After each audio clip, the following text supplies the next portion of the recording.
Hei, minä olen Ritva Padinki Keski-Pohjanmaan aikuiskoulutuksesta.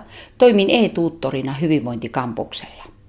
Kehittyvät sähköiset oppisisällöt ovat muokkaamassa ammatillisen opetuksen perinteisiä opettaja- ja oppikirjaorientoituneita rakenteita.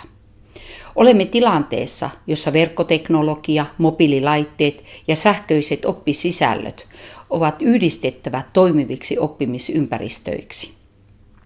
Kaikkia toki hyvinvointialalla ei voida digitalisoida, kuten kasvatus, hoito ja hoivatyöhön sekä kuntoutukseen liittyviä kädentaitoja. Mutta eri tutkinto-osien oppisisällöissä me voidaan käyttää rikasteena verkkoteknologiaa ja mobiililaitteita hyvinkin paljon.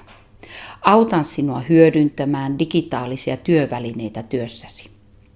Minulta saat apua verkko-oppimisalustan Moodlen haltuunotossa.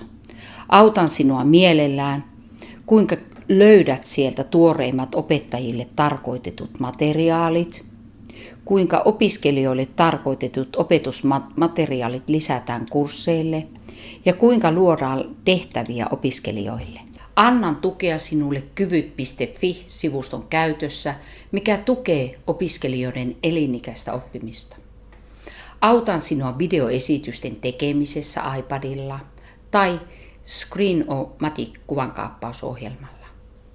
Voin auttaa sinua video- ja verkkopuhelujen, kuten Skypen tai FaceTimen käytössä, esimerkiksi työssäoppimisen aikana, sekä pikaviestisovellutusten, kuten WhatsAppin käytössä, jota paljon opiskelijat käyttävät ryhmäviestinnässä.